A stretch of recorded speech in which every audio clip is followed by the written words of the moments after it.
zvaso mavana veve vathu vafoda ndio time isezve zvifhinga zvaso. Hey, ndiri mina ini. It's fine. Sure, ni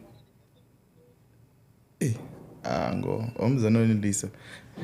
Ninsendele ya petrol. Ndoda ndanibona ndichichaisa. Zvino. Zika negative.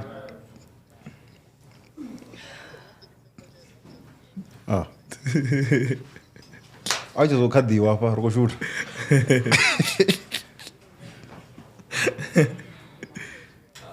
Ndizikachisende. Yeah, zvapenga. Ndigere yantu. Ndigere black couch all black. Ndigere black couch. Sure. All black.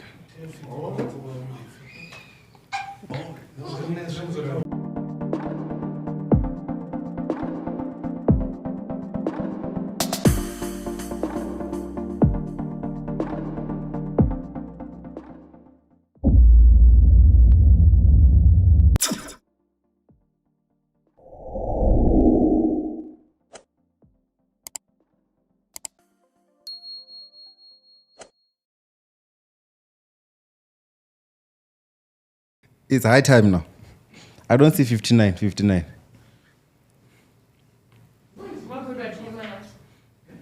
Very cool itantu. Go deep. Rechero apa ndichimad first 12 go ropet. Ndana pata songochuwa na naye misho. Do la galo bika na musi. Nitetantu. Ndo chinchana no bika. Na mia bana. Ndidzira ndo 30. Ula ongoro bave. Ovenda tolari. So suna zambori una mutu. No manofunda ngombusena ndinayo. Mutu ndina mutu. Una na game one. Now confirm man. So I need just the just. Okay guys, anyways, welcome to another episode, the special one of the Black Couch. Na msoro ndisera vana vadzipensera fana.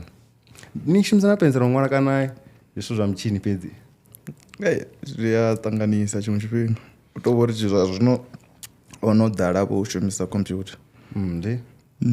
Kacha mbore. Rasati yana kule ti. Namnyoto ndotori yawo tiri kuti itomanga ku game nyana namsi. Tidzi yamagumoni kanje fana. Ndari and as game ndo manga dzabwe ndilazvina anokuzvibona kafuna ngani kotoera kana kotoera mine although it's dodara uya kadzi rates and prices dzadzindho ti yako ndikwani kundisimedza dzindho ti and then ine nkoisedza nambudzo zori ndikuipata venda ingancosta guy ubva kodrowo ska ndichiona iso no arunya kuti tsatu vanokunya kufata varina dzindho vanokuvarina mimbulo yo fata ndo dzaudi ba so okay ndo hapo ingancosta guy no No, kare. Yeah, ari uri kuiumbulela price. No, kuti umbulela kutamba. Ndi price ya mi. Yo udrowa and then construction na landscaping here hapo until nichimpakina ndo yanyopera ki. Ningani kontoda kuge kandu yazo. Venda. Ndo mshimungori venda. Ndisokona ngari kamzi kama pungwa akucharger.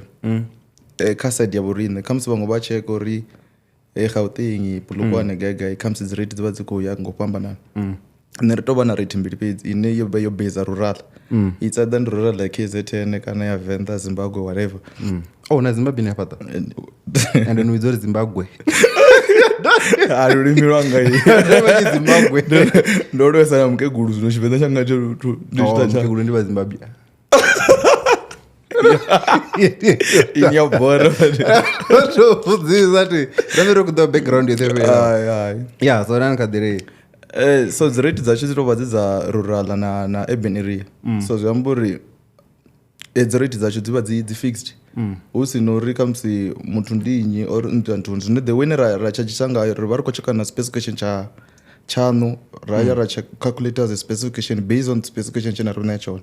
So ambori rineri do multiply the certain rate in a rural area it's 95 rand per square meter.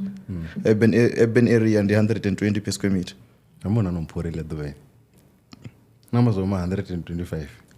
ndizo gai dole ratangana na risk mimi cha rural ni 125 ai harde computer ukati ini ni kwenye gorana business ta business go okay so you wrong again yeah there was this square meter ni divide all specifications of the kainon mudini ngotoda guy uri ni mpatire yendo yaso tizo square meter chambula tizo no mishuma ya diva image ani kuti ibona ni divori ticha utomba ngo estimate ya square meter ya ndu square meter ni divide 95 no richard no mbusambuso zimbili matumoni ngonya mbusa no dava na panga na service construction yeah in landscaping ringazitoiva ya sa major ngauri vunji ya vathu ava investesi ka ngade nga maanḓa more especially mayani mara khamusi ngano tshikwana muthu a kona u vha a khou investa kha garden but all in all zwoṱhe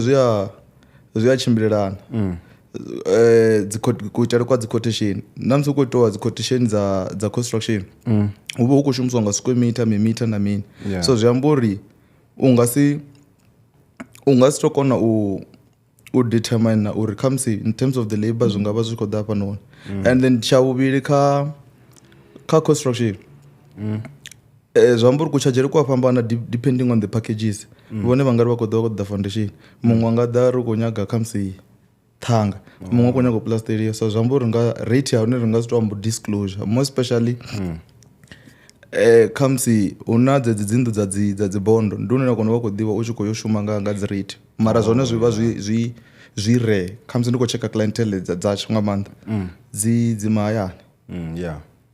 okay heinoni ina foundation ina tshiṅwe na tshiṅwe ndo ni fha tshitentsi na key dza gate uri ya no fhaṱa na ni fana neti ḽia ḽine na dzumba ngalo ni tshi fhaṱa uri ani tanto inga nṱoḓa vhugai ndo rari 5 million inga swika estimated price ya hei yo vha 3.5 million rural kana u ya nga nṋevo nga nṋevo kha zwe nda zwi evaluate because ndi a ḓipfa vhathu vha tshi ri u fhaṱa mahayani zwo tshipa u fhaṱa tshikhuwani zwi a ḓura mara all in all ndi zwone mara a si zwone hani na mahayani hu khou tshipa ngauri ni khou wana tshitentsi maximum price maybe 50,000 fhethu hune ndi avhuḓi wa dzulea na mini ndi zwone and then whereas fano kha estate or whatever kha the certain town area ni kona tshitentsi nga 500,000 ine already ni ara no wana tshitentsi nga less nga 50,000 ni vend you got that 500,000 land sum ni economita project halfway so sort of like but in terms of material cement ni ngana different 500 ndi zone 500 i do ita impact marenga si the impact ya different ya less 100,000 ndi zwone okay and then inoni yaso edzinoni dzine khou pop up vhathu vha ḓo dzi vhona dzine nda khou tou sumbedza ndi ndi yaso ano khou takalela nḓese nṋe ndi khou i funa ino nda ti rengisi plan ndi designer plan hayi no nthi ino yo ḓironga ini mara a vhone hafha vhone ni khou ḓo nṱoḓa vhugai mpatela ino vhone vha khou ḓa kha nṋe vha ri vha khou nyaga nnḓu ngedegede ndi khou ṱoḓa hei ndi khou nyaga amba nga zwezwo vha wana uri huṅwe ri tshi khou shuma vha ri khou tou shuma na client hand in hand ri khou shuma ndi tshi khou designer ri khou change navho vha tshi khou ita dzi changes dzavho khamusi zwi dzhie uri plan i fhele 2 month 3 month depending kha project uri ndi ngafhani ndavha ndo ni charge lese 3 million then a ḓa mugedegede a ri u khou ṱoḓa hei plan a tshi ḓa ngauri yo no vha hone ni ḓo wana uri thina a zwi necessary uri ndi charge that 3 million yeni nda ni charge yone zwi amba uri khamusi ndi nga ranga 100,000 ndi shapo right ini ni tshi khou ṱuwa ndi uri no renga plan nga 3 million nda rengisela muṅwe nga 100,000 ane ni wana uri khamusi u na tshelede no fhira yaṋu kana planning yawe i khou nyaga u ita fast fhira yanga ni tshi khou fhira khamusi ntshelede nda wana iḽa nnḓu yaṋu ine i fhasi ya mbete yo fhaṱiwa ni ḓo filani ndi zwone mara inoni yo rali so i nga nṱoḓa vhugai i nga dzhena 3.5 ya fhira i nga si because hei ndi khulwane kha iḽa ndi abe ni khou balelwa amba ine ra khou ya khayo ndoro tetemela ngori a si nnḓu no vha nnḓu heyo so 5 million ndi a dzhena fhano nga inoni nga maanḓa kha hezwi dzi design ndi ḓo fhindula thi mara kha hezwi zwa dziṅwe zwa construction huṅwe ndi ḓo zama ndi disclosure ngori zwo tou rali ni wana uri comes ndipetwa public ndiyavo mugedegede disclosure privacy ya mumwe muthu mara zvo rali ndingaḓi zwi amba ngori ivaisa neti ndi tshi design hatinga ṅwali uri ndiyavo Kingsley Mudau ndiyavo mponisa mbeu zwino ngoralo soko nonga ri tshanga ngei ndi ḓo konḓa nyana okay inoni price thi inoni nori asiyavo nyinyi kana ina muthu inoni ina muthu inoni ina muthu anene ndi asi mtu wabona podcast no una zwithu zwine already ni wana uri na muṋe wayo ono disclosure ti ri tshi vho ḓo amba hafhano wana uri vhaṅwe vhavha vha tshi vho ḓivha uri ezwi githu ndi zwavho mugedegede ezwi ngomvesesa okay heinoni zwino a thi nga sumbedzi vhathu a i nga pop up ni ndo ri to mbudza uri inoni yavha ya vhugai ino ndo enda ivona hafho ndi fhethu ha vhathu nyana zwino ri songo amba madzina ti ndi khombo ndi fhethu hune vhathu vha ya daily basis sort of like uri ndi anyi wamba tingambizo ndi zwanyi not uri ndi anyi uri yo ita vhugai yeso construction dzo tikodzo na ile yanga ngi na ile iṅwe side ndi tharu kana ndi mbili dzo fhelela ndi mbili ndi mbili okay okay randi zvive yeso kombo zo disclosure ainga ipa ito na ruti nja jinga pop up okay echi chimwe chipato chiringa ngano chituku chori bana na gate kana chori bana na gate budget yacho for construction wise oya spend equivalent to 800,000 and then chila chimwe changafa etla chimwe choba chikotenda uri ndori zwa songo to pambana kule ngori ara na cheka material lo shumiswa ketla chinga disclosure ro shumiswa material ngori wa those ndi gai material lo shumiswa palani hango ḓowelea so zisongo ḓowelea matha ku ḓo ḓivha amothetsa I don't say si o viḓo amba mamo a songo ḓowelea ndi la zwine one wana uri hezwiḽa dzi buildings already dzi rare zwi amba uri vhathu vhanzhi a vha used to khadzo khamusi vha dzi constructor na let's say dzi architecture depending because I think ndi nne no ḓaho nazo not really ḓaho nazo mara uri ndi nne ndo a soko ndive ngoralo ngo ndi tshi khou cheka na dzinkwari vho KZN na vho gai vho Botswana na gai zwi vha zwi tshi tonga ri hungari ndi nne ndo thoma u ḓa na ila concept ngori vhathu vha tshi pfha ngari ni soko ya kha vho mugedegede vha ya vha thoma u nitela zwone vali tantu nde kwamba so okay no ropeza nga dzi so ndo dzula na vhadzanani hafhanoni ndi no kana mafundo ndo save uri vhadzanani projects which I know your name mara for mtu ane ani ḓivhi ri nga tori vhadzanani ndinyi athi ḓi zori na dzimbuso dzine no dzo ḓowela tsine interview ntu ya no na shuma ngo fhethu ubva tshikona mana ḓi shuma so for mtu asani ḓivhi vhadzanani ndinyi zwavhuḓi nṋe nga dzina ndi Pfulisani Mudzanani ulimo khazi thi tou vha muthu o tou funesa u vhoniwa nga maanḓa kana uri ni ḓivhesese nṋe before nsa to ḓivha business yanga ndi nga zwo ri tshi cheka kha dzi social media dzanga dza personal thi tu to shumisa madzina anga nga vhuḓalo hu sori hu na zwine nda vha ndi khou dzumbetshedza zwone ibile athi posti vhutshilo hanga vhutshilo hanga ho base kha business hu tou thi ṱoḓi ndo ri khou tshila kha generation vheiwe nga maanḓa ino tou rali mungano wanga nṋe ndi to ḓivha mungano so ni funa ni fhedza ni tshi vho ḓivhesesa riṋe u fhirisa riṋe vhaṋe ri tshi nṋe ato hafhaḽa fhethu ti vhathu vhane vha tshi ḓivhela tshiṱori tshiḓomo tsha tshi khou nyisa kha khutshi no ngo tevhela nṋe ola ndo ḓi to ndi vhona nda vhona goloi nda ri goloi ndi ilani ya vhadzanani no okay zwino ngoza zori ini ni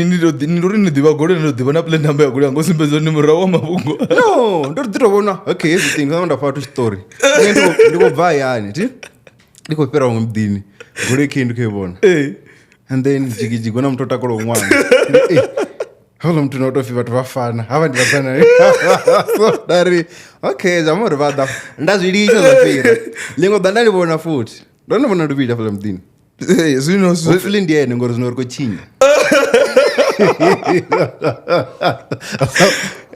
ende watauzonzi ndibva shushuru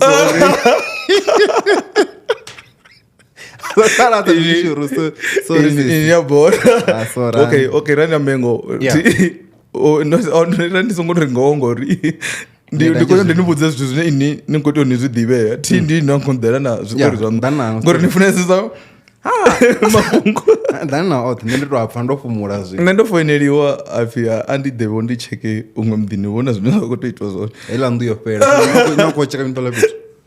niyapenda ndwini ina anonombidza nikorera ndikonya kuita something ndiyopera okay azvamika sense are fun okay ndichisukange aukobvera kinzi ndimutwaenda mudhiyo hapa kubva vona mwana tidhivi ndikona kana ndiwanyola mtu zvino ndava ndikotamba kuti mwana vanane vadhiva vadhaka vatu ndava ndikotamba namwana avori ini vanokupirende ndikofunesesa udhivesesasizvozvo mwana saidoforanga stranger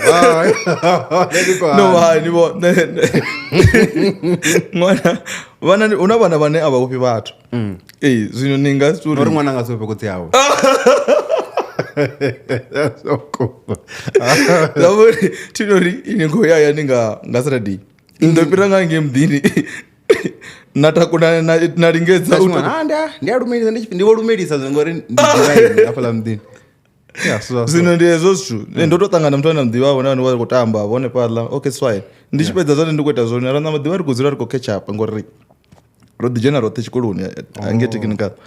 era vari kuketchup ndiafollow mudhiva voyi ndichikoyopezihumisa izvo zvanda ndikobvuita ndakuita kudesign kumwe kwako nangomisa mwana vanimubona ngatibege endivege yanga endiyana like ndokuisa mwana afanwe sorry handasongokuisa mwana okay and then chikolo noya technical ati what were you studying there ndisivili kana zvine zvotodhavo nitori hei kani zviaremera nandoya technical ndava ndikuita mechanical ndikuita mechanical ndabva kagrade 12 yanga ndadhidhora ndadhiyera college ndava ndikuita civil angova na challenge between nchizvi chavo azvingova zvizoitawo ndizvo ndikale kubva kavo grade 5 ndichitofuna musi ndimakwarara kange ndichitofuna mechanical ende ivile ndochiridhivudza ndichivudza mukekuno ndoti ndikonyako yejena technical ndandi mutu wa zvithu zvoizvo tofuna zvozodhrowa naminimini zvezvithu zvosiringa-siringa nyana so usindingakapenisera guys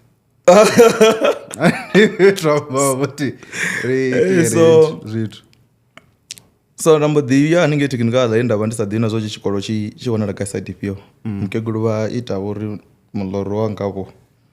uwedza okay ndicha technical nangondo ndidhiudza ngachacho chipinga ndikwa technical ndakuita mechanical and this week ndananga mechanical but ndikavo grade that was grade 9 zodhrowa ndachita zvezodhrowa dziportrait murauni naminimini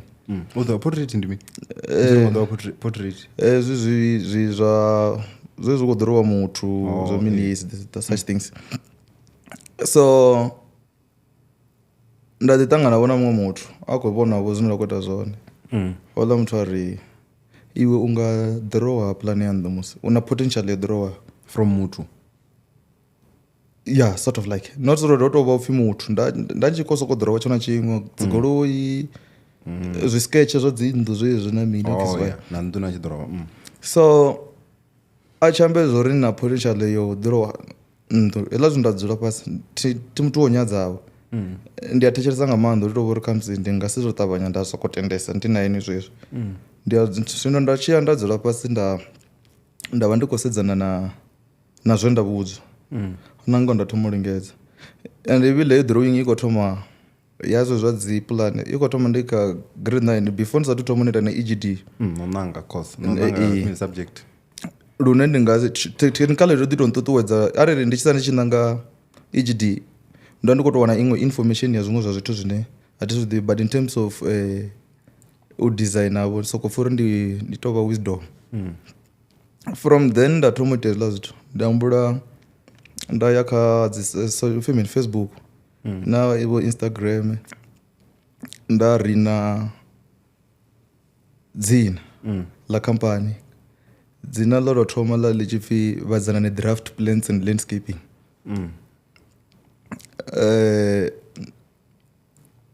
Nda thoma u posta zwiḽa zwithu zwine nda khou ḓorowa ḓuvha na ḓuvha tshi maker sure ndi khou ḓorowa kha musi puḽane tharu mbili dzi sa fani nga ḓuvha ya yeah mbili tharu dzi sa fani u khou posta u sumbedza uri hu na activity up until ndi ambula hafhaḽa yanivho hu na memolo wanga vha vha khou tea u fhaṱa garage yo paka goloi ya ho garage na rumu nyana nga side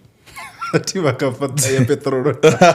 weikosesa so inombula zwiṅwe zwithu no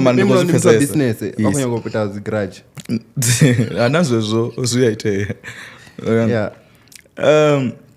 nda dzhia chance tshilani nda tshi shumisa nde ya fhaṱiwa ndi ambula na zwa measurement ndi sa tou zwi pfesesa zwi tshimbila na scale ndi sa tou pfesesa ngori ndo ambula uri ndi khou ḓorowa nga tshanḓa rula i ḓivha yone mara zwo ri heiḽa dzimbalo dzo ṅwalwa fhaḽa kha rula dzi thusa mini ha sokou taliwa as long as nga maṱo zwavho no longa zwi kha square na mini and then nga ḓivha grade 9 yapo yes nda ndi kha grade 9 by the time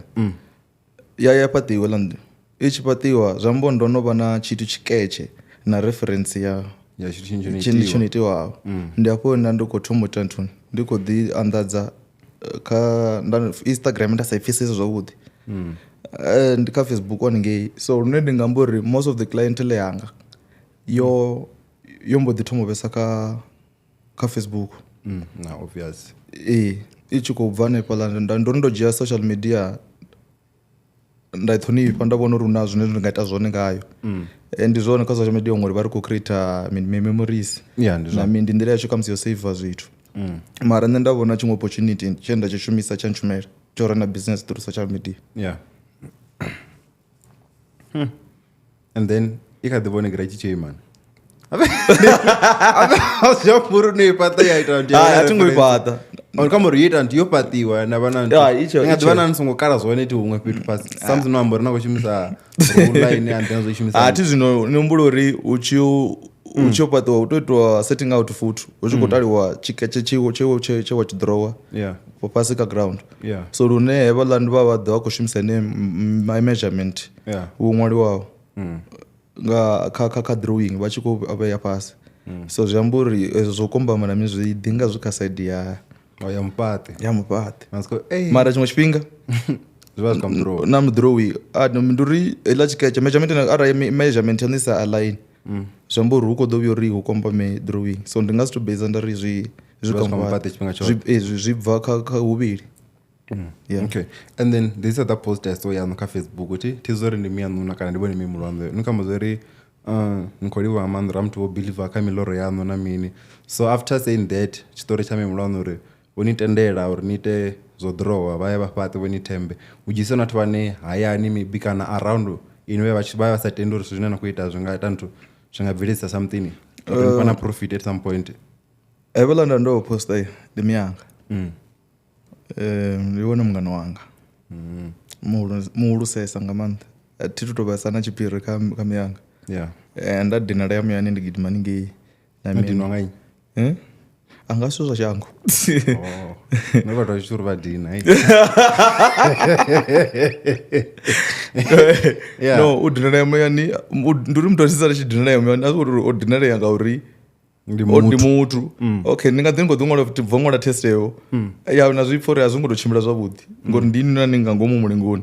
ni nga dinala ya muyani muṅwe nga mbisa na ni zwiṅwevho ni nga dinala ya muyani tou uri vhoti zwine ni ngori kana na vhoniwa ni khou fhira hune a ni khou tou vhoniwa hone na dinala ya muyani ndo vhona huṅwe fhethu ni no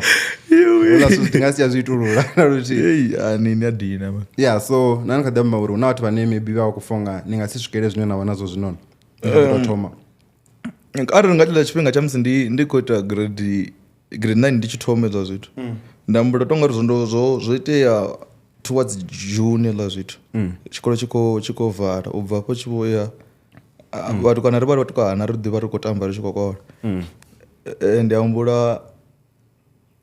iṅwe gurupu ya vhaṅwe wangaho u tshi vhe iwe wa chance u vho ita zwo ḓirwa dzi puḽani mini na nga period ya EGD tshiṅwe tshifhinga ndo tshinga ndi musi rono vha kha grade 10 hangi ndi tshi nga ndi a tambula nyana u tshi khou fiwa a vha ri honoyo yo no ḓi ita nga ri wa ḓivhesa a ite nthuni mara anyway ngauri drawing nda tshi tou i funa u tamba ngo vha mi huṅwe tshifhinga vha tshi focusesa kha drawing vha litsha vha khou sedzana na zwiṅwe zwithu zwa tshi tou vha kha nṋe nga maanḓa so manda vha ndi sa pfhi zwi tshi ndina zwa musi vha tshi khou ita ngoralo zwone zwo ḓivha zwa vha na shake u tou vhori ndo tenda uri ndi khwaṱhe nda tshi ḓivhudza tshithu tshithihi tsha uri arali muthu a tshi khou undermine kana yo a tshi khou at the moment muthu a tshi tou thoma limit nda zwi tendela a hu none ndi nga ya hone ndi zwone so arali muthu a amba zwa negative kha nṋe ndi khou ḓivhudza uri ndi ḓo zwi kona I have to prove the point uri zwi konadzea and then most of the nevhaḽa vhathu ndi khou amba zwa zwino vhaṅwe vha hone ndi vhaṅwe vhane vha khou ṱoḓa mushumo not mushumo a ri bve kha hezwo vha khou nyaga thuso ya zwiṅwe zwa zwithu vha khou sala vha tshi mbudzisa zwino uri no zwi konisa hani ngori numbule ndi zwone nda zwi pfesesa uri why comes vha khou behave nga heiḽa nḓila muthu a kha green vha sathu vha na muhumbulo wa uri anga vula business na mini and zwone tsho nthusaho kha musi kha zwithu zwo raliho nṋe kha vhutshiloni yanga hoṱhe ndi tshi khou aluwa ndo ḓi aluwa na vhaṅwe vha navho zwiṱaraṱani na mini mara ndi tshi sala ndi tshi ri vho grade I think that was muthu a re na 8 years and 9 years over kha grade mini zwino no tshifhinga tshiṅwe na tshiṅwe 4 yeah somewhere a tsi khou ri vho nthu vha grade 4 yeah 4 5 somewhere there 4 kana 5 yes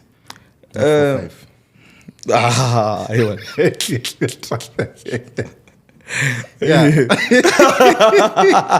hey are phala amini zara go sedzisa ka batho okay yeah mne bana wanga vha mukala vha na bulasi so ndo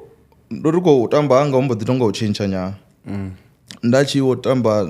na vhala mukala anga uri nda tshi zwezwi vha ḓo vha tshi khou ṱuwa bulasini nda ḓivha ri khou thusa ri khou ita zwimini mini zwino intention ya isi 5 rand ila ndi khou fhiwa yone kha nṋe ho vha hu ḓi keeper busy so kona nga zwo save kha zwithu zwinzhi ngori thi ngo kona u experience zwithu zwinzhi nga age ila ya teenage vhuswa ni khou vhona zwino na mamulwane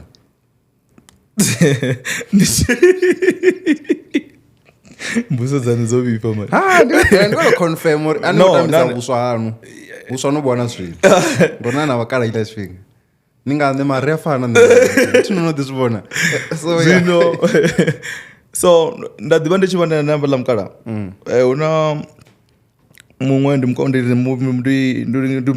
mukomana wanga naho zwo tou vha zwa vhushakani ra tshi ḓivha ri unṋe naye upfhi ndi vhu Masindi a ḓivha unṋe naye ri tshi khou ṱuwa ri tshi ya bulasini ri tshi khou shuma from then nda mbo ḓi sokou developer interest ya farming na issue ya musi ndi tshi vha no funa zwa landscaping zwi khou bva khou ri nda ndi tshi vha na ngade yavhuḓi nga maanḓa ina miri na musi ri tshi haningei bulasini ri khou gudavho zwiṅwe zwa zwithu so ndi hafho nda thoma u vha na interest ya ngade na u ḓo funa zwa farming yes okay and then for vhathu vha nga ḓi vha khou ni vhona zwa uri hu na vhadzanani they don't know how huge you are so kama uri nto vhudza vhathu dzi projects dzine no shumana nadzo Venḓa ri nga bvisa zinepe zwa tshithu hafho ni ngo sokou amba uri this is a project no shumana una project ine ya vha hone hafha ḽa Nandoni Riverview section ntswa the valley at Riverview ndi nṋe nda I design una ile ri dakani nga ngeno yapfhi kwa nga bridge iri badani ngafha yes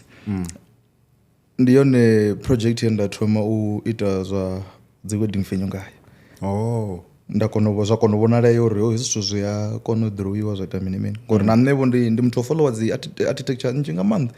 mara most of them nda sathu vhona concept yo raliho so andiri u ya nga nṋe ndi pfha nga ndo establish that kind of things yes and then iṅwe ndi Nandoni waterfront the creator the creator ngi so what did you temple mfaro umna uko that intro ayipata na mina waterfront tingo pata nda ndiko dito ta project management ndiko monitor yeah mara u ḓorowa iḓorowa nga ini tshiṅwe ndo ri bva getheni u ḓa kha club box lese tshiṅwe na tshiṅwe tshine tsha vha nga ngomu waterfront na section dzoṱhe dza na khou ḓa zwa zwino ndi nṋe ndo developaho. And then a u tshena dziṅwe dzine no no shuma nadzo besides not dzinḓu vha khou tamba project khulwane dza dzi venue huna heyi ya nthu yapo tshako mafimini buba una ya buba kha ya buba una section ntswa ino khou ḓa buba phalani vhathu vha tshi ask uri ngo to renovate ana kana ndi ntswa ari soko vheya ndiri ndi section ntswa ngauri thi buba hovha fhethu ho itwa minyanya kale na mini u bva tshetsho zwa tonga hasa tshanga huwa pfala based on that o duma nga tshifhinga tsha u vevisa zwilo zwona zwa kale bad ari to zwivisa zwezwo from then vho ḓi ṱangana na mishumo yanga somewhere kha social media and then vha khou propose uri vha khou nyaga u ita wedding venue ya zwino ngori vha tshi ḓivha na dzi holo dziḽa dza kale zwine ni tshi tsheka zwa zwino thi u khou ṱoḓa zwezwo nonga zwa dzi glasses zwa zwo ḓalaho saidini dza Nandoni. From then ra dzula fhasi ra dizanya zwa dzi design ndi nṋe ndo designaho everything there and then based on the construction I was the main contractor then ho ḓivha hu na vhaṅwe vho ḓaho nga dzi sabo vha tshi khou ita zwiṅwe zwa zwithu so I won't say that uri nṋe kha project ya buba ndo shuma ndi mushumo wanga hu ḓi tou uri since muthu ane a vha phanḓa hu nṋe automatically mushumo uri ndi wa and then mavhiḓa vhone designer natolirwa tombo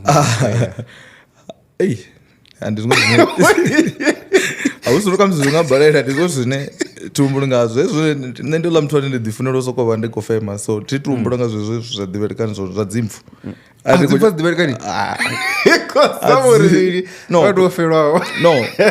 a lu ḓivhelekani nga mini na maspecially zwa zwino lufu lwa zwino a lu tshanga lwa kale riṋe ri khou ṱuwa manende zwi khou bora nga maanḓa so which is more business for you khamusi nga nḓila ne ndo designiwa ngayo ona no to designiwa in your body zamuri ko designwa ndi kale no ndi kuamba uri nga nḓila ine lufu lwa vangayo nga nḓila ine nda funa u designa ngayo zwi soko dzula zwi nṋe tshiṅwe tshi soko tou vha tshi na design nga ngomu zwino ndi khou ḓi ri nga nḓila ine khamusi nṋe nda vha ngayo thi thu dzula fhasi nda humbula nga business khamusi no nga ndi a ufha zwi no nga malofha ndi a ufha zwezwi zwa dzimotshari na mini so thi thu dzula nda humbula uri ndi nga ita business dzo raliho not saying uri a si dzavhuḓi kana dzi tea uri dzi vhe hone uri zwithu zwo balance vhutshiloni so ndi hezwo zwithu mara ndi muthu ane ndi nga si kone u manage zwithu zwo raliho ndi na nyofho nyana ndi fragile mara ndi khou nifha idea zwino ine na tou ḓorowa tombo thiṅwe zwino o thoma ya miseriso zwino ane a vha sokou naka so if you come up with a design yavhuḓi plan na trademark na tshimuna kha dzimotshari ni tshi ri kha design kha vha i shumise ne vha khou mpha 40% ya zwine vha ḓo ita nga ḽi tombo ni nga ḽa badi ndi sokou vhona ungari vhathu vha funesa zwavhuḓi ndi zwone ndi sokou vhona ungari ndi nga ḽa nga maanḓa ngazwo mara tshiṅwe tshithu tshine the way nṋe nda vha ngayo thi tu vha muthu ane a tu funesesa nga maanḓa tshelede kana nṋe ndi khou rana business ndi tshi khou pandamedza kha musi tshelede ndi khou amba hezwo nga nḓilaḓe business anga tshi thoma initially yo vha tshi khou ṱumana u designer kha musi dzinḓu ndi zwone ṋamusi hu na business ngedegede yo thoma i tshi ita maḓi i vho ita tshikwatshe i vho ita cold drink and all that zwi tshi khou ṱuwa zwi tshi khou ya kha musi vho vhona business opportunities so nṋe ndi sokou vhona ungari kha side yanga a zwi easy uri ndi ṱuwe na influence ndo focusa kha building so ndi khou tenga uri ndi wana uri lese ndo designer viḓa ḽithihi ḽi khou mpha 100,000 ndi khou ḓo thoma u ṱongela ini ane na khou tea u mpha lese 5,000 rand kha design ya nnḓu mara mbidzo yanga yo vha yo itelwa ini zwi khou make sense and then now ni uri to dzhena deep into drawing na construction so hu na muṅwe muthu ane zwino khou nyaga u zwi thoma hezwi zwithu what do I need uri ndi vhe muthu ono shuma u ḓorowa dzi plan dzi tools dzine nda dzi ṱoḓa zwavhuḓi nṋe ndo thoma kha drawing board so drum board una dzi set square nda soko zwi amba nge nḓila ndari una set square u khou ḓa una cha 60 na 30 na 45 ndi zwa instrument zwezwi habe zwiona kula ut ari whatever set ine yabona ka instrument ndiyo ndine yakonipa uri ni kono thoma uri ni draw okay and then how do you convince someone uri nduke ndo drawer idzo kono da into existence because u draw chitu chavudi because manchinga nako ndo tshimedza dzi plan za nenepa mara uri muna mumwe muthu ane ndaja plan yanu pedzi not construction part of it na pamwe muthu ranga ipatana how do you convince someone to ngaita zosto hey ngombo ne inga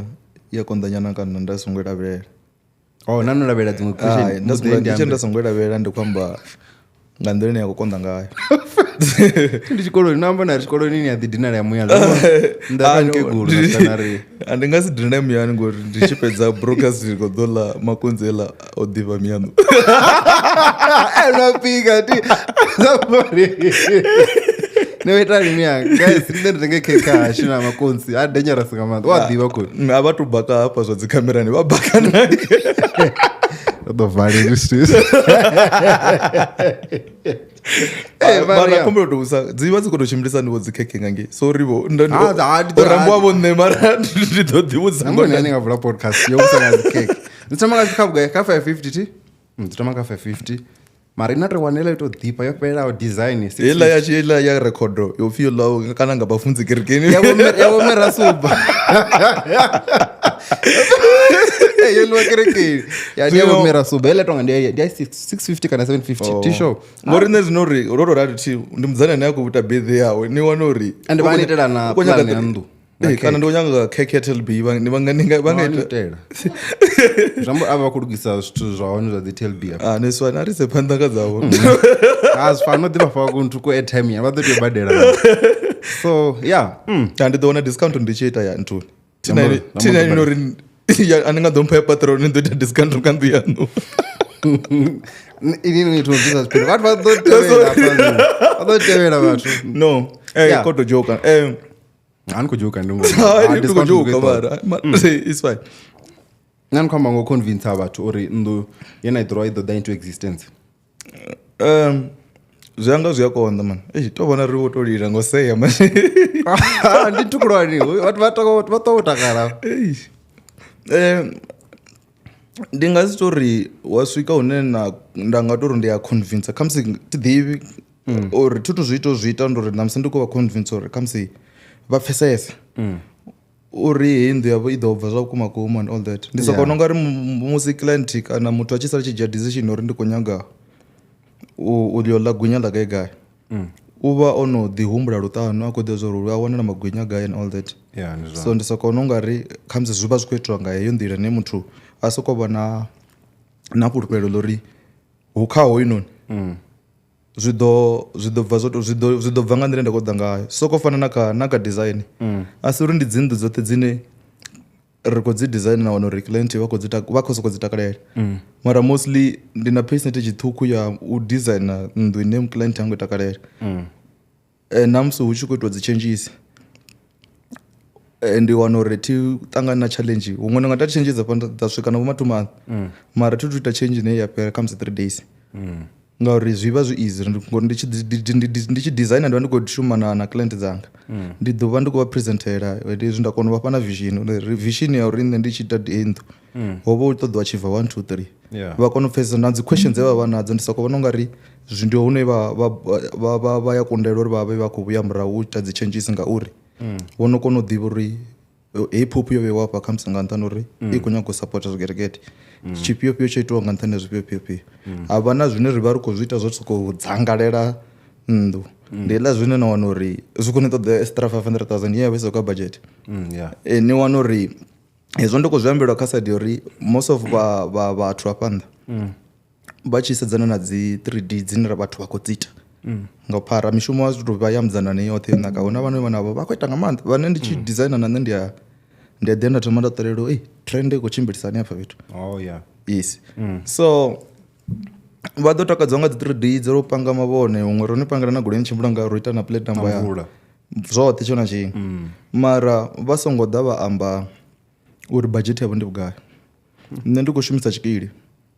ndi ḓo panga zwoṱhe zwine nda khou panga zwone. Hu na zwi stage zwa dzi faces la zwine khou zwi panga zwi ḓura nga maanḓa hezwiḽa zwithu. Ndi nga wana uri tshi khou ita vhoma 30,000 30,000 ndi nnzhi nga maanḓa for tshiṱetshu ine khamusi ya tshi nga ni thusa uri ni renge bege dza cement kana ro soko mantha ḽiṅwe dzimbi ḽi khou ita 80,000 ndi ḽa decoration. Yes, it's fine ḽi khou vhona ḽo naka mara zwi khou ni straina financially unnecessary. Ndi zwone. So ndi hezwo zwithu zwine nṋe ndi vhona uri na kha vhaṅwe vhane vha khou ita zwa architecture ndi khwine uri before sa to design ngori arali na tsheka hu na dzi nnḓu dzo stakaho nnzhi hu si uri ngauri heḽa vhathu vha si na tshelede. Muthu dzula na 500,000 ha thu vuwa vha nayo yo mu dzula 10 years 20 years uri a i save u pfa ndi nnzhi ngori u khou tsheka tshifhinga tsha ita mini tsha i save ngatsho. A tshi ḓa nṋe nda murolela ḽiṅwe ḽiḓu ḽine ḽi khou nyaga 500,000 kha foundation gone i sathu gonya i sathu ya fhethu. So ndi heyi challenge ndi khwine ni ḓivhe na ndi khwine ni ḓivhe budget ya client before ni sathu dzhena kha design ngori ni vha ni khou shumisa tshikili. Ndi hezwo zwithu.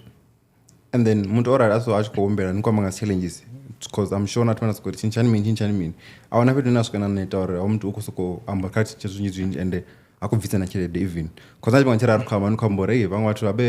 50% tino uri ni shuma 50% of which I know also na amba zwo vhaṅwe vhathu vha nyanga u badela 50% yo fhedzi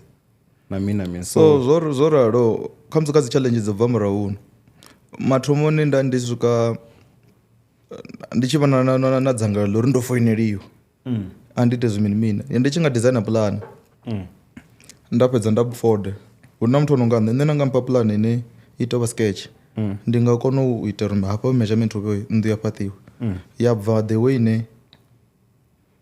ye na designer ngayo yini no to ralo. So nda tshi ḓifha vhathu pulane hu na dzi nnḓu nnzhi dzo fhaṱiwaho nga donation ine yo vha i si donation ndi upfhi a ite sketch na ita sketch ni tshi cheka ndaona uri okay fine ndi khou sala ndi na zwi sketch zwinzhi mara khamusi tshikwamani a thi na something and thi khou vhona movement nda vha ndi khou kona u vhona vhaṅwe vho poster vha khou vha na dzi challenges uri okay 1 2 3 from then ndi hafho ina nṋe nda kona u vha ndi khou change maitele a zwithu ndi tshi khou tshentsha maitele a zwithu up until ndi tshi vha hafho hune nda vha hone nṋe dzi terms and conditions dzanga ndi pfa uri dzi suitable kha nṋe muṅwe muthu khamusi a tshi khou mbudzisa zwo zwisani a mu architecture or constructor whatever a nga pfa uri kha nṋe a zwi iti mini a zwi khou make sense mara kha side yanga up until kha dzi challenges dze nda ṱangana nadzo zwoṱhe zwo nda zwi change ndi pfa uri zwa zwino zwi vha zwi tshi khou make sense. And another thing vha ḓo badela 50% yo thoma ra thoma na design ri tshi thoma na design ri ḓo shuma roṱhe ra presented and all that so vha tshi mpha go ahead ndi hune nṋe ri khou fanela dza design musi vhono vha satisfied nga sikotsha zwo ita zwone so then muthu oya a badela remaining 50%. So murahu nda tshi sokou zwi litsha nda sokou lindela mara nda wana uri u khou shuma mushumo minzhi wa fhedza wo ḓidina hu na vhathu vhane vha tshi nga ni badela ṋamusi kaleni zwa zwino tshi tsha zwi ṱanganedzezwo murahu ni hangei nda tshi nga badela ṋamusi na nga fono nga tholafu na pfa ni khou tetemela ngori no vhofhiwa let's say 5,000 ine a nthu i fara and nṋe ndi a ofha zwithu zwine a zwi ṱumani na mulayo zwavhuḓi so ni wana uri upfhi ola 5,000 ndo balelwa u ita mini so ri vha ri khou lwela uri ndi ṱavhanye ndi shume ndi ise zwithu zwa vhathu uri if something happened kha nṋe ndi vhe ndi sorted mara nda wana uri hayi hezwi zwithu zwi khou sala ita ungari ndi khou abusiwa sort of like hani u ḓo tshekhiwa be nombolo ndi khou ṱhanga kuṱukuṱuku kana u khou rana business ndi khou shumela nga tshila tshifhinga vho then a hu na thangana dzanga dzi a dzige ri khou dzhena nadzo ngo mpfhesesa a hu na ṅwana ane ngo pfhi u khou nyanga u fhaṱa na mini so ndi tshi vhoniwa ni vha no vhona mme khotsi ende ngauri vho ro aluswa ro gudiswa mikhwa ni ḓo sokou dzula ni khou ita mini ni khou tumbelela mara nda kona u zwi vhona kana ndi khou ḓi amba na vhaṅwe vhathu ndi khou ṱangana navho vha khou ngudisa uri hayi no ndi zwone kha business a ri rani business uri u kone u vha na nyaluwo naho ndi sathu tou swika hanefho hune nda khou ya honevho mara ndi khou ḓi zwi vhona uri hayi ri tshi khou tshentsha hezwi hu khou ita hezwo ngori the main intention ya u ita business then uvha u songo sedzana na tshelede, to be honest. Ndo vha ndi khou sedzana na situation ya shango lashu, ḓivhi ḽi khou tshintsha ngayo, then nda realize uri vhathu vha khou vhesa na mushumo. So na nṋe hu na chances tsha uri ndi nga vha mutholi, zwi tshi khou bva kha side ile uri nda ndi tshi ṱwesa mabulasini hangi. Ndi khou vhona na mukalaha, ndi khou vhona the way ine vhana vha makhuwa vha khou tshilisa yone, na nṋe nda gain interest uri zwi amba uri hezwi zwithu is not matter of the age. Ndi ya uri no ḽora u swika gai na ḓiimisela u swika gai. Zwi khou pfhala. And then the other day ḽa ḓuvha no ḓashu ti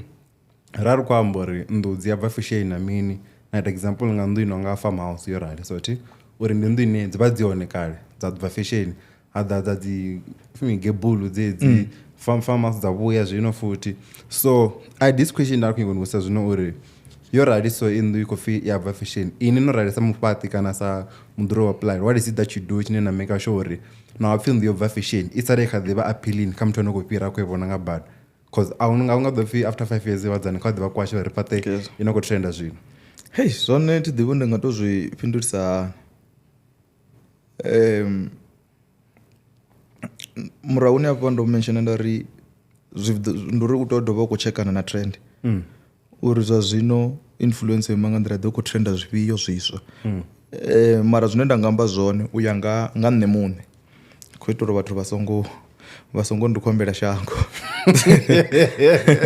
Mara munga kha dzhenisini ya nṋe ndi khou tou amba u ya nga nṋe muṋe ndi tshi khou tsheka hei fimu ya zwa vhu architecture kana career ya izwo zwo designer, it's either fashion designer or whatever. Hezwiḽa zwithu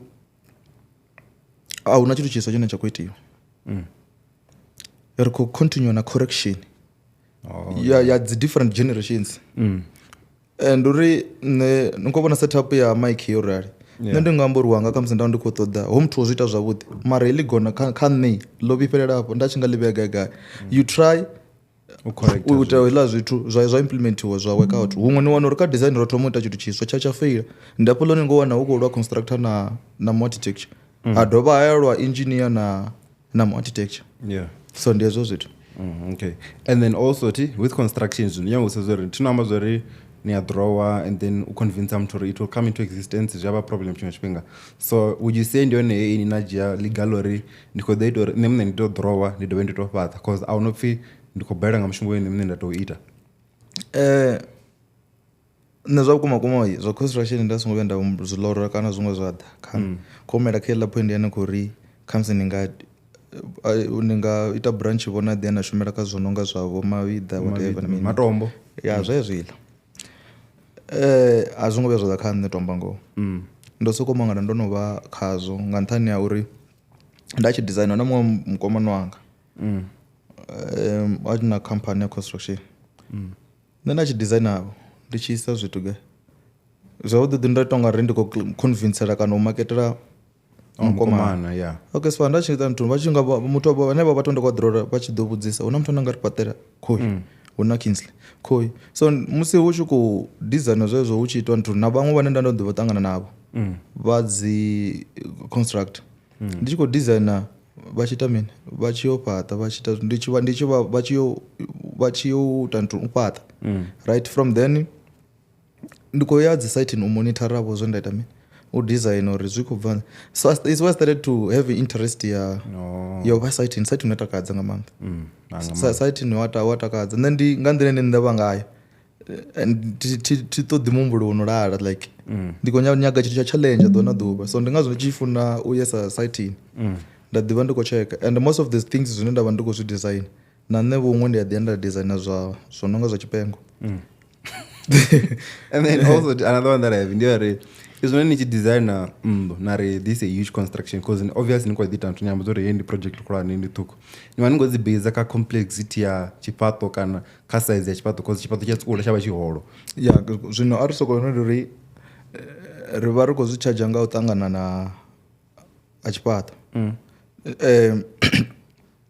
Based on that ya zwifhi zwa vhonyeswa zwavho lira yo dori lira man Nandoni na Riverview zwavho lira vo Kalahari zwi structures la na vo Riverview Mukhuku ndi Mazenge na Ntoni and now zwiko vhuya phala ena Nkambori zwithu zwiko to vhuya zama zwino khou fhaṱwa ri khou tshatela mikhukhuni kana ndi khou khaka kana ndi khou nyadza minyanya ya vhathu ndi tshaluwa nṋe thi ngo itesa zwiṱepe zwino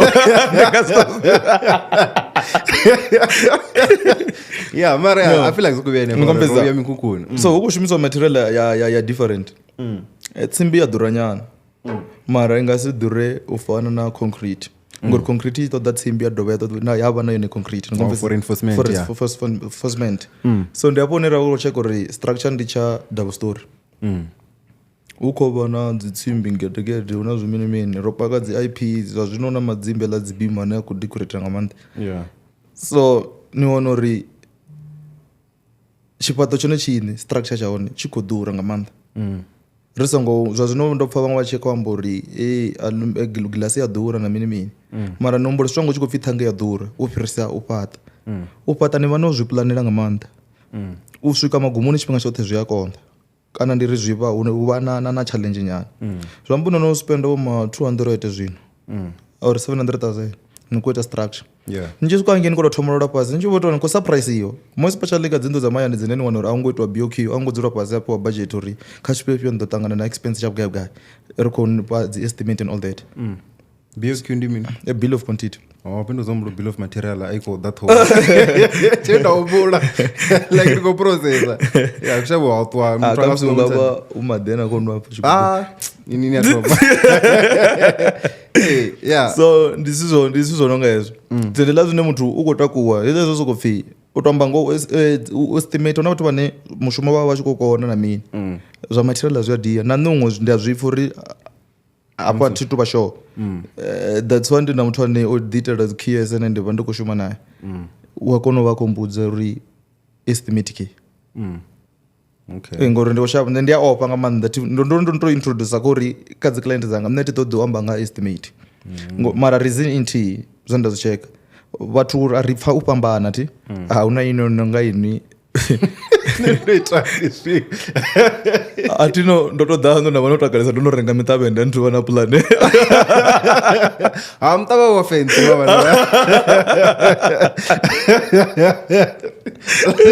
tontsvelisa muṱavha zwino yes hu na vhathu vha no nga ini vhane a vha patient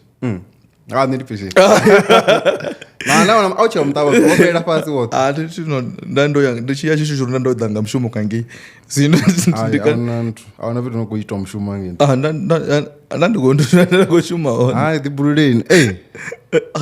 tshiṱori tsho thoma none ngo tou ni khou tou mbudzisa hanefho uri ndi nga ngei fhasi zwi kule na nṋe zwo thi ndi khou bva ngei nda tshi vhuya ndi tshimbilisa ino yaṋu ndi hangei no nṱha ndi khou vhuya nga tshiṱaraṱa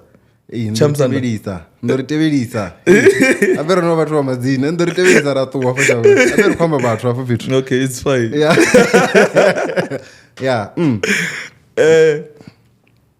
izwo tsha ḓivha uri tsha ro guma na gai na ndi khou amba zwo dzula zwone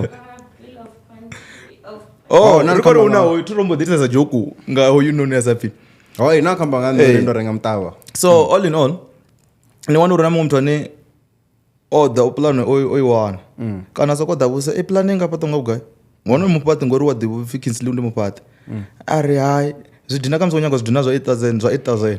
mabuloko 8,000 hayi kha assignment u khou nyaga zwigedegede ho muthu washo ni wana uri ndi dzi estimate ngauri o ya fhaṱa iṅwe yo no nga heneiḽa mara ni humbula zwi square meter zwi fana ende vhafhaṱi vhanzhi ndi zwi skilled labor right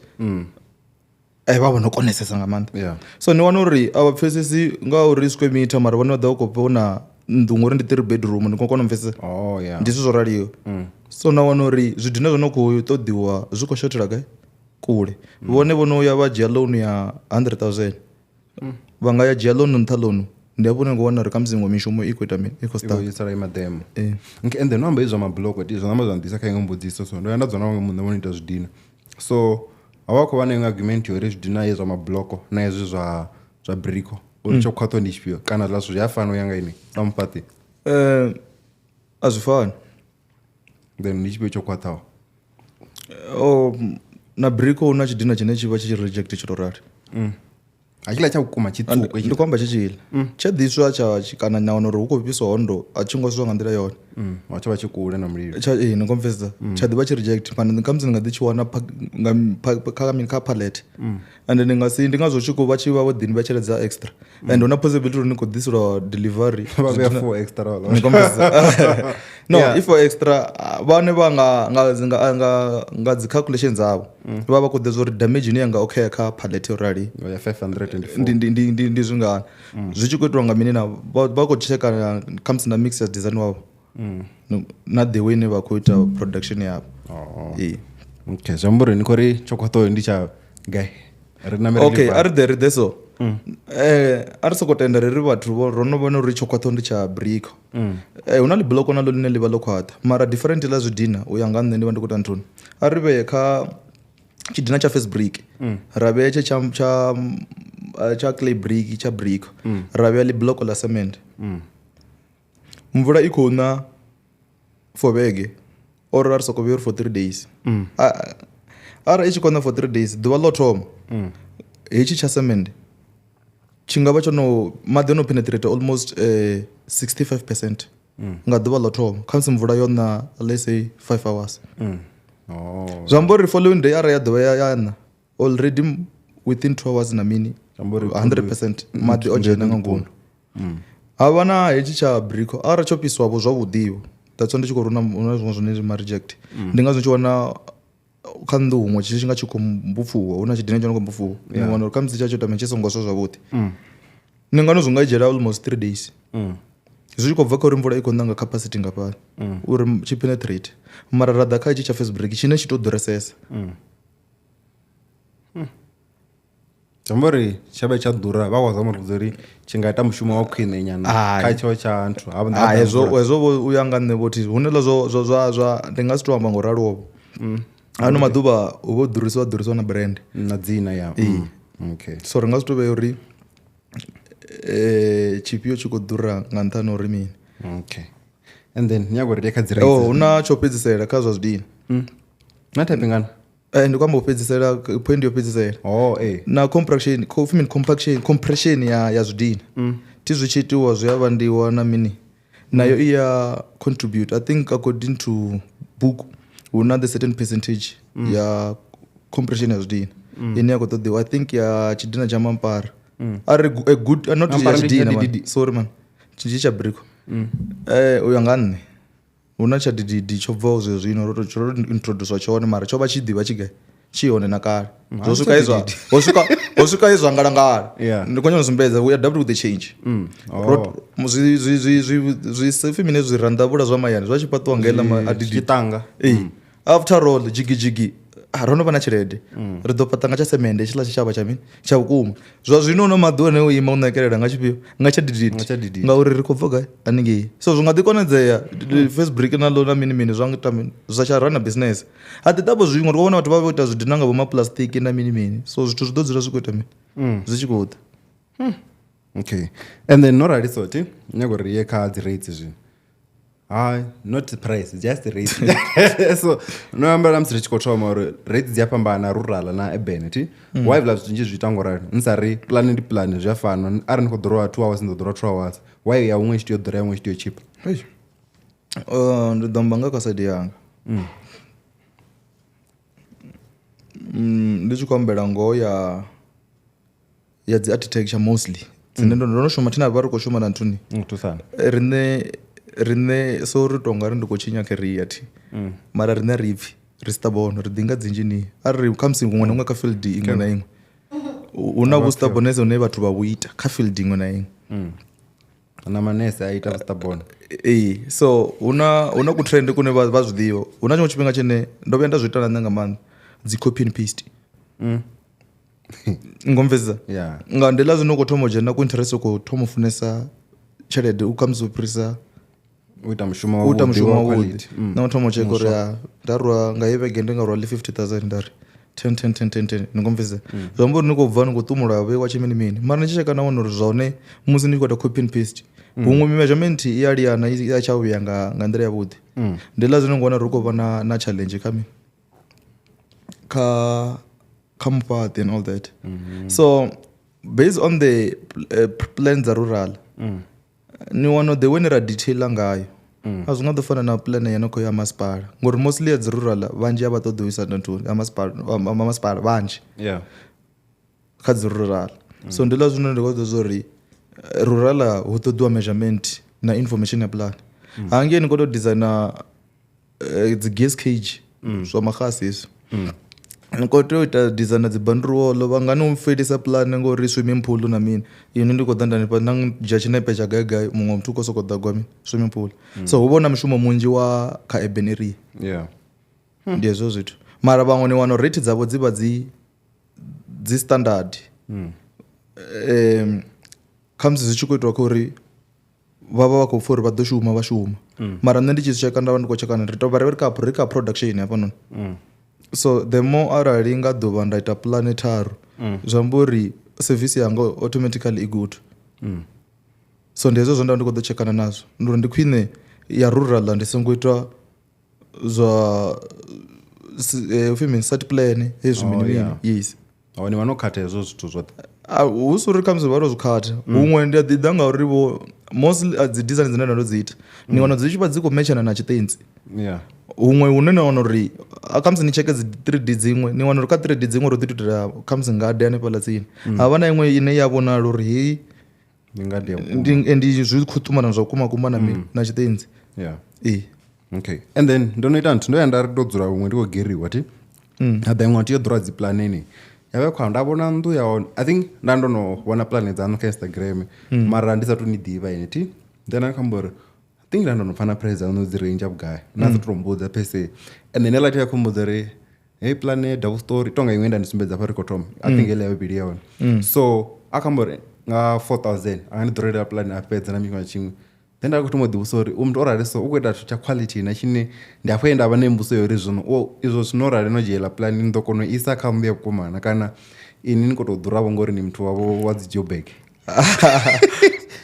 that ḓuri comes wala oti cheap and arali ni tshi nga tsheka na dzi rate dzine nda dzi amba ni wana uri according to standard the way ra khou price ngayo a ri khou price nga nḓila ya right ni konfesa mara da ri khou tsheka khamusi ndo uri standard tshi khou ri u khou ṱoḓiwa 50% ya value ya project value ya project ndi 2 million 50% yo 15% ya 2 million ndi vhugai ni konfesa zwi amba uri ndi ndo pfa nga inwi ni nga i badela inwi ni konfesa ndi nga i badela ni nga si ḓo badela 3 million ya plan ni khou fhaṱa ya plan ndi kona ati zwi khou bva ndo 3 million i ḓi khou bva khou ri value ya project ndi vhugai ni kona u pfesesa so ni wana uri kana 400,000 na vha ni khou thoma humbula uri a big price ya rwa foundation nda ḓi guma khamusi kha mutumbu wa nnḓu so zwo ralo ni wana uri o tou ralo houḽa muthu ni wana uri u khou vhea khamusi dzi price dzawe ngo ralo then ndi na mushumo une ndi khou tou bva ita vhege yo fhelaho a zwi tou vha si zwihuluhulu ndo ḓi charger tshelede no lingana na zwezwo hu na huṅwe hune ndi nga thi shumisi square meter ha vha na hune khamba kha zwi project zwiṱuku zwi nga si vhe fair lesi ku project koko ku na 100 square meters ti ane ndi khou zwi pfa uri ndi ku 3 room ndi something tshiṱuku tsha 100 square meters by that 95 rand na hone uri ni khou badela khamusi vhoma 8000 rand depending kha zwezwo nkongona arali ni khou badela heyo tshelede nga tshithu tshine ndi khou tou ḓi uri khamusi in 2 hours ndi ḓa ndo tshi fhedza so ndi afho na ḓa ndi khou ḓo tsheka uri it's fine the main intention ndi uri ri kone u vha na more landmarks nnzhi ngori na tshithu tsho no vha tsho uri ndi soko nifanyisa nga la project ya vhubvumbi hafhaḽa ḓo humbula uri ndo dia nga iḽa nḓila ine thi zwa zwino vhathu vha khou vhona ungwani ndo dia nga iḽa nḓila ḽa munna ambo ḓi ṱuwa a vhea pulane khamusi ofisini ya wangi 10 years down the line ho thithiswa nga zwiṅwe zwa zwithu 10 years down the line a tshi ri a wana uri heiḽa pulane a i tsha vha up to date and hu na Kingsley ḽo ḓa ḽi khou dina zwa zwino haya dzhiwa service ya Kingsley haya fhaṱiwa ya Kingsley hu tshi ya fhaṱo ya Kingsley nṋe khamusi ndo ḽa lese 100,000 ne ndo ḽa 100,000 zwine zwa khou ḓo itea zwone ndo ḽa tshelede mara lately inwi Kingsley ni tshi ḓa ni khou pfupfuwa mudzanani wa designer ni ḓo mbusa uri ndi ngana dzo no fhaṱiwa kana khombo wana dzo no fhaṱiwa dzena designer dza fhaṱiwa na wana ari na landmark kana nthihi zwambo zwi vha zwi useless. Oh yeah. And then how many people do you have employed under vhadzana? Hey, because I feel like zwi vha khou ṱuṱuwedza nga ngati uri o thoma business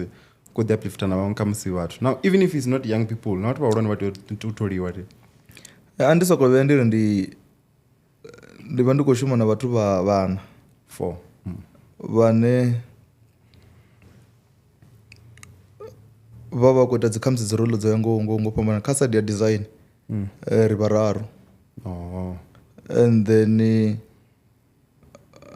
hu na kha side ya engineer u hone ndi Blessing and then havha na ene vha working quantity surveyor na project manager ane ndi mukomana wanga so somehow kha based on mukomana wanga ndi nga si ndi to shuma naye as if ndi shuma naye ngori naye una company yawe ho ḓo tou uri ni wana uri na project dzine dzi khou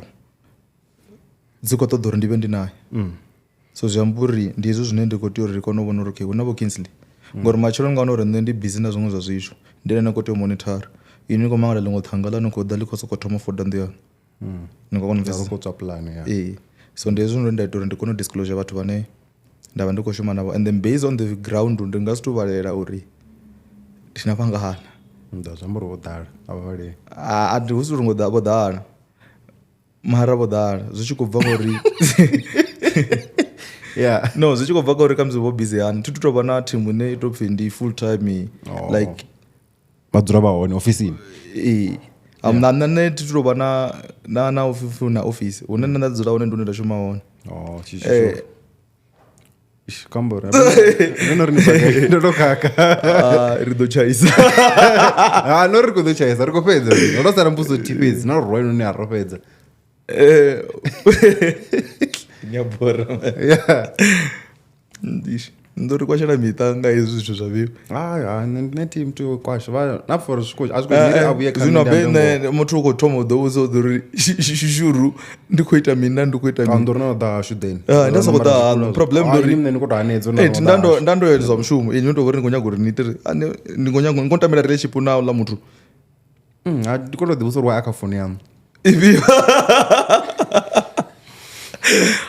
ho alwala ma anga balelwa vha kha phone yanga ara ndo kona na video yanga hapo ini na video yanga hapo ndi nisumbedze ndiko china moloni ndiko ita so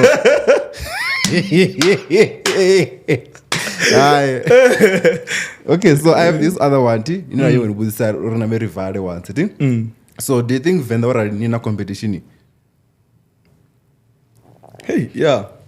ndi nyono okay no no mwamba thingori u ḓo namba hulesa no not ndi to vha na competition mara una vhathu vhanzhi u tomba ngoho une ḽa zori ndo humbula ndo ni vhudza uri mudzimu vho ri pa wisdom nga nḓila yo nga fhambanana right nṋe ndi a kona ndi talkative u tomba vho ngoho ende a thi shoni mara una vhone vhane vha na tshikili mara kha musi vha shona na u approach vha kona u amba na vhathu so ndi ḽa zwine vha ḓo dzula vha na doubt na vhone vha uri okay it's fine if aranda thoma u gonyisa price yanga from let's say 4500 ya kha 6000 ka 18 yeah ka 18 wewe ka 6000 ka 4 no mara okay toramba ngo ne ubva wo ma 2016 ndi tshi thome zwithu ndi khou ḓivha ndi khou charge 18 kwamba dzi 5000 something mara ndi kwamba zwi ḓo ḓivha zwi khou gonya nṋe ndi khou check ngori ndo bva kha dzi drum board huna dzi computer nda shumisa ndi khulwane nyana nga maanḓa a thi tou vha computer ine ndo tea nda renga ndo tou buildiwa piece by piece so arali nṋe ndi khou zama u invest kha client dzanga dzi sa khou ṱoḓa u invest vho kha nṋe ndi sokou vhona ungari zwi anga zwi khou ri thi na family na fish oil zwino i vho ita vho ma 120 mara tshi renga nga vho ngomfesesa and then ri baka nga zwo keke ku ḓura